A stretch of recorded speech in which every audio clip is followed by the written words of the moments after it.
Welcome to the course of compiler design. In the previous session, we discussed introduction of third phase of the compiler, that is semantic analysis. Today, we are going to discuss examples of syntax data translation and applications of it. We know syntax data translation is used to interleave semantic analysis with the syntax analysis phase of the compiler. That is, we have grammars. By using contrast-free grammars, we are associating some meaning to it. Then it becomes syntax directed translation. In syntax directed translation, along with the grammar, we associate some informal notations, and these notations are called semantic rules. Here we can see one of the grammar, that is E produces E plus T, and E produces T, T produces T star F, T produces F, and F produces ID. We are associating some arguments, some semantic rules with this production. Then it becomes syntax directed translation.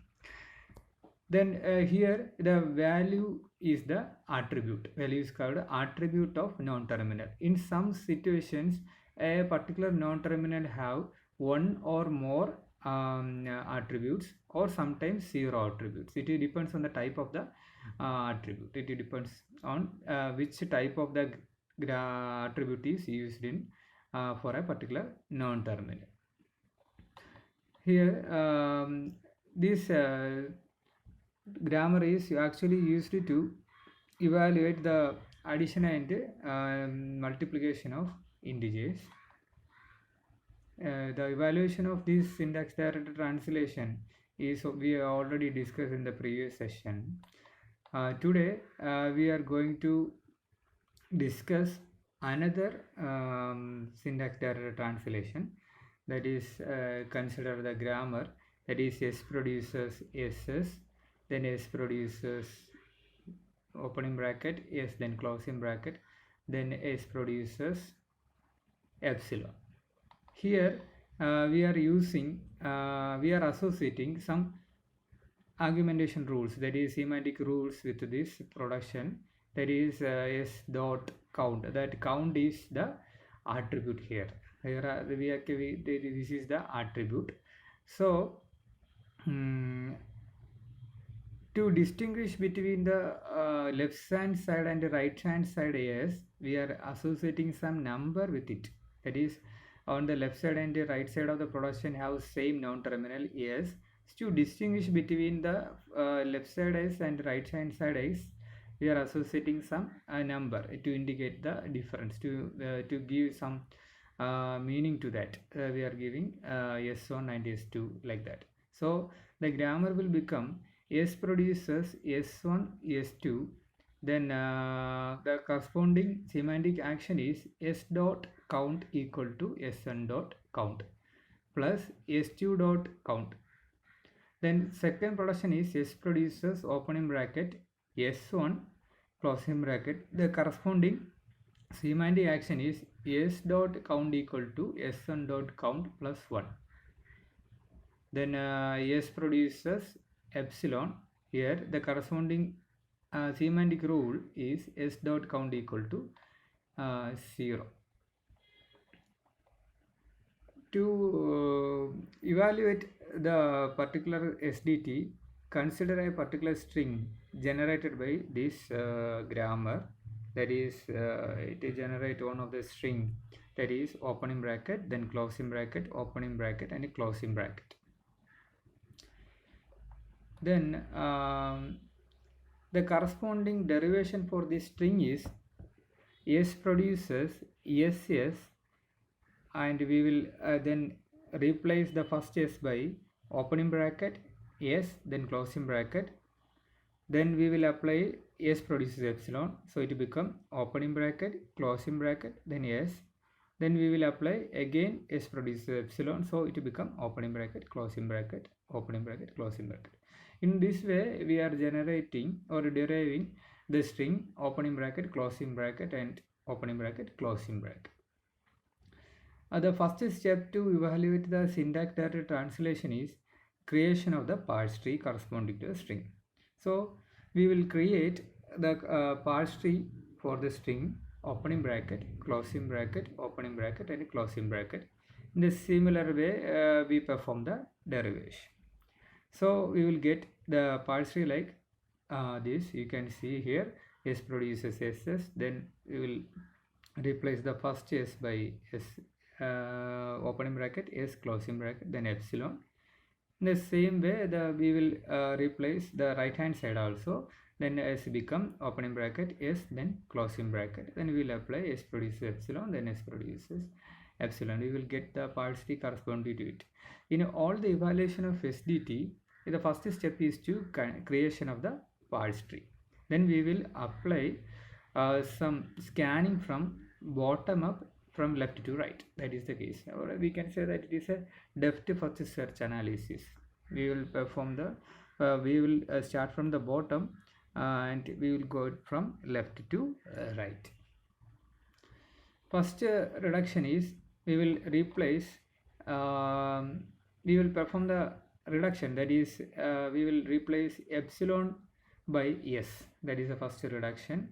So we see the right hand side of the production and we can replace it by S. So it will be replaced by S. The corresponding semantic action is S dot count equal to 0. Then whenever we see the production S produces epsilon or the reduction, by using that production we will perform some action. That is the order in which the action is performed by defined by the syntax directed definition. Okay, then the next reduction is we will reduce S. We already see the opening bracket, then S, then closing bracket, so it will be replaced by another production, that is S produces opening bracket S closing bracket. The corresponding semantic action is S dot count equal to S dot count plus 1. Here to identify to distinguish the left and right side, we are giving some number, that is S1. So S1 S dot count equal to S1 dot count plus 1. Then in a similar manner we are apply again the reduction, that is S produces epsilon. So the corresponding action is S dot count equal to 0. The next step we will replace the production, that is S produces opening bracket S closing bracket by S. The corresponding action is S dot count equal to S1 dot count plus 1. In this step, the left side S and right side S get the corresponding semantic value, that is 1. So S dot count equal to 1 and S dot count equal to 1. In the last step, we are evaluating the by using the production, that is S produces SS. So the SS is replaced by only one S by the production S produces SS. The corresponding semantic action is S dot count equal to S dot count plus S dot count, that is S1 dot count plus S2 dot count equal to 2. It will become 1 plus 1, it is 2. The next this is how we are evaluating the syntax directed translation. Here this grammar is particularly used to identify the number of parentheses in the string. It will identify all the or it counts the number of parentheses in particular string. You can try any example. You take a particular string and evaluate the syntax directed tree, then you will get the value count as the number of parentheses in that particular string. That is the case. If we replace S produces epsilon by epsilon, then there is no production and there is no parenthesis, so it will generate 0. If you see S produces opening bracket S then closing bracket, we will increment the count value by 1. That is, we see the one set of the parentheses, that is opening bracket S then closing bracket, so we will increment the count value by 1. That is the semantic action, that is S dot count equal to S1 dot count plus 1. There we are incrementing the value. In the case of S produces S, we are adding the count value of first S, that is S1 dot count and then S2 dot count. That addition or summation will get the corresponding count value of the final result. That is the SDT correspond to find the number of parentheses in a particular string. Okay, in the next session we will see the different type of attributes.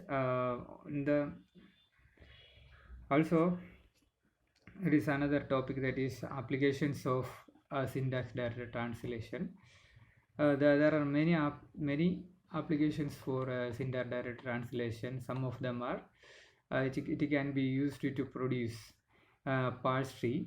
Also, it can be used to evaluate or perform semantic analysis phase of the compiler. Also, it can be used to perform syntactic type checking and intermediate code generation of the compiler. It can be used to evaluate an expression, that is infix expression or a prefix expression or postfix expression. It can be also be used to conversion of infix expression to prefix or postfix expression. Okay. Now we see some of the examples of syntax data translation and how to evaluate that syntax data translation. Also, some of the applications of syntax data translation. The next section we can see some different type of attributes in the syntax data translation. Okay, thank you.